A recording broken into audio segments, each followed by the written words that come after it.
over the last 48 hours, 59 ministers, in fact. It is clearly now the will of the Parliamentary Conservative Party that there should be a new leader of that party and therefore a new Prime Minister. And I've agreed with Sir Graham Brady, the chairman of our backbench MPs, that the process of choosing that new leader should begin now. And the timetable will be announced next week. And I've today appointed a cabinet to serve, as I will, until a new leader is in place.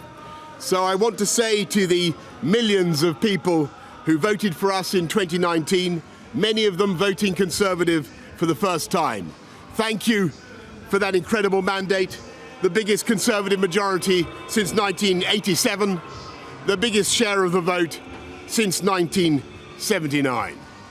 And the reason I have fought so hard in the last few days to continue to deliver that mandate in person was not just because I wanted to do so, but because I felt it was my job, my duty, my obligation to you to continue to do what we promised in 2019. And of course, I'm immensely proud of the achievements of this government, from getting Brexit done to settling our relations with the continent for over half a century, reclaiming the power for this country to make its own laws in Parliament, getting us all through the pandemic, delivering the fastest vaccine rollout in Europe, the fastest exit from lockdown, and in the last few months, leading the West in standing up to Putin's aggression in Ukraine. And let me say now to the people of Ukraine that I know that we in the UK will continue to back your fight for freedom for as long as it takes. And at the same time, in this country, we've been pushing forward a vast programme of investment in infrastructure and skills and technology, the biggest in a century, because if I have one insight into human beings, it is that genius and talent and enthusiasm and imagination are evenly distributed throughout the population, but opportunity is not. And that's why we must keep levelling up, keep unleashing the potential of every part of the United Kingdom. And if we can do that in this country, we will be the most prosperous in Europe. And in the last few days, I've tried to persuade my colleagues that it would be eccentric to change governments when we're delivering so much, and when we have such a vast mandate, and when we're actually only a handful of points behind in the polls, even in mid-term after quite a few months of pretty relentless sledging, and when the economic scene is so difficult domestically and internationally. And I regret not to have been successful in those arguments, and of course it's painful not to be able to see through so many ideas and projects myself. But as we've seen at Westminster, the herd instinct is powerful. When the herd moves, it moves. And my friends, in politics, no one is remotely indispensable.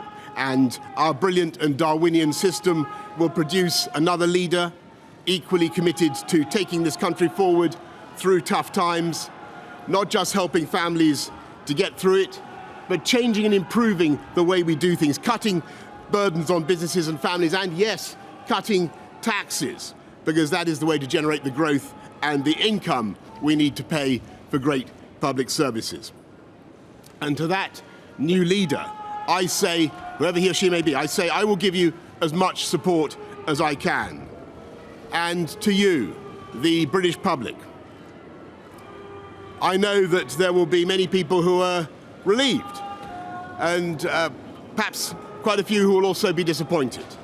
And I want you to know how sad I am to be giving up the best job in the world. But them's the breaks. I want to thank Carrie and our children and all the members of my family who have had to put up with so much for so long. I want to thank the peerless British civil service for all the help and support that you have given our police, our emergency services, and of course our fantastic NHS, who at critical moment helped to extend my own period in office, as well as our armed services and our agencies that are so admired around the world, and our indefatigable Conservative Party members and supporters, whose selfless campaigning makes our democracy possible. I want to thank the wonderful staff here at Checkers, here at number 10, and of course at Checkers, and our fantastic prop force detectives, the one group, by the way, who never leak. Above all, I want to thank you, the British public, for the immense privilege that you have given me. And I want you to know that from now on until the new Prime Minister is in place, your interests will be served and the government of the country will be carried on. Being Prime Minister is an education in itself. I've travelled to every part of the United Kingdom, and in addition to the beauty of our natural world, I've found so many people possessed of such boundless British originality and so willing to tackle old problems in new ways that I know that even if things can sometimes seem dark now, our future together is golden. Thank you all very much. Thank you.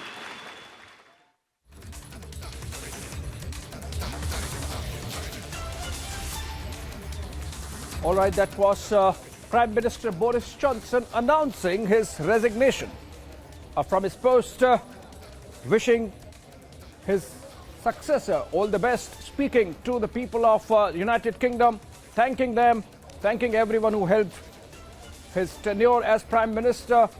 Tumultuous 2.5 years after winning the biggest Conservative majority since 1987 and highest percentage of vote share since 1979. As Boris Johnson wrote, the strong sentiment for Brexit and with his very aggressive can-do approach on the issue, became the Prime Minister of the United Kingdom. We have some guests joining us. Bharat Joshi joins us live from London. Bharat Joshi, as expected, Boris Johnson has announced his resignation, but at the same time also said that he will continue as caretaker Prime Minister possibly till October.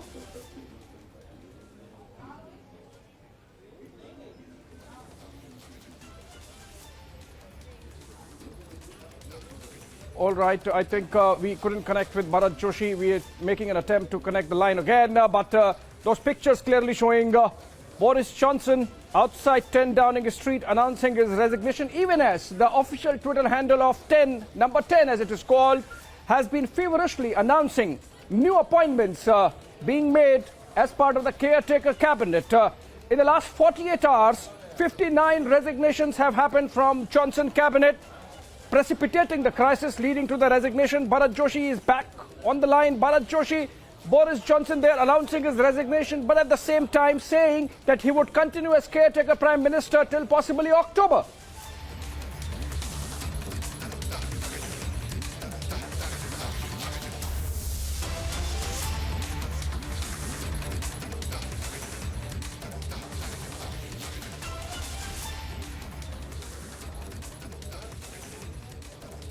All right, Ramesh Kallidai, in fact, former Commissioner of Integration and Cohesion of the UK government, he is live with us. He's also former advisor to the London Criminal Justice Board and the Met Police.